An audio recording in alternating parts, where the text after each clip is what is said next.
Muhammad. I love Muhammad. I love Muhammad. I love Muhammad. নবীর সেনার জিন্দাবাদ।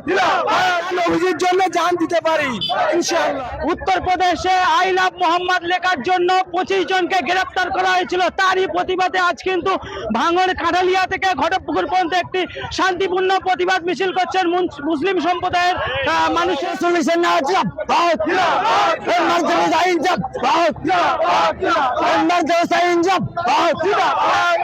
দেখতে পাচ্ছেন এই মিছিলে কিন্তু হাজার হাজার মানুষ কিন্তু পথে নেমেছেন। একেবারে সরাসরি আপনাদেরকে দেখানোর চেষ্টা করছে একেবারে আই লাভ মোহাম্মদ ফেলাক নিয়ে কিন্তু তারা রাস্তায় নেমেছে। সেই চিত্র আপনাদেরকে সরাসরি দেখাচ্ছেন। যুবকদেরকে কেস দেওয়া হচ্ছে, তারই প্রতিবাদে আজকের ভাঙড়ের কাঠালিয়া থেকে ঘটকপুকুর বাজার পর্যন্ত মিছিলে আমরা মিলিত হয়েছি এবং ঘটকপুকুরে আমরা সেখানে একটা প্রতিবাদ সভা আমাদের ওখানে অনুষ্ঠিত হবে।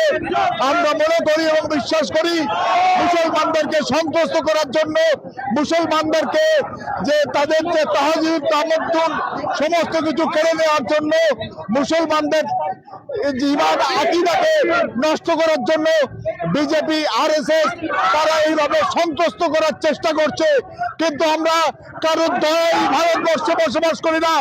আমরা হিন্দু মুসলমান শিখ ইসাই ভারতবর্ষকে যেভাবে সাধন করছি, যেভাবে আমাদের রক্ত দিয়ে আত্মবলিদানের মাধ্যমে ঠিক একইভাবে আমরা ভারতবর্ষে একসঙ্গে বসবাস করতে চাই। দেখেন, ভারতবর্ষে যে ফ্যাসিস্ট সরকার চলছে সেই সরকারটা খুব একটা ভালো নয়। সেই সরকারের মদতপুষ্ট কিছু মানুষ দ্বারা এইসব কাজগুলো হচ্ছে। ওই জন্য আমরা চাই আমাদের যে নবী যে আদর্শ দেখিয়েছে সেই আদর্শে আমরা চলার চেষ্টা করতে। I love Muhammad. सरकार की आमद मरहबा, दिलदार की आमद मरहबा, हुजूर की आमद मरहबा, हुजूर की आमद मरहबा, मोहम्मद की आमद मरहबा, मानवता की आमद मरहबा, मानवता की आमद मरहबा, सब जाति की आमद मरहबा, सब जाति की आमद जग की आमद मरहबा, सरकार की आमद मरहबा। आज से तेरे सुलझम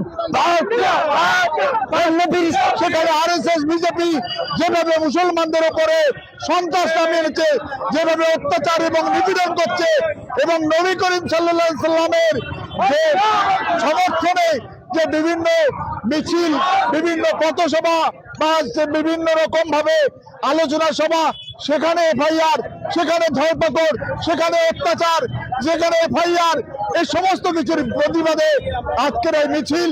আমরা মনে করি এবং বিশ্বাস করি ওই সমস্ত অশুভ শক্তি, দেশ বিরোধী শক্তি, দেশের ধর্ম নিরপেক্ষ চরিত্র বিরোধী শক্তি, তারা অস্থিরতা এবং অরাজকতা সৃষ্টির জন্য, সমাজে একটা সাম্প্রদায়িক হিংসা তৈরির জন্য এই সমস্ত অপকর্মগুলো করছে।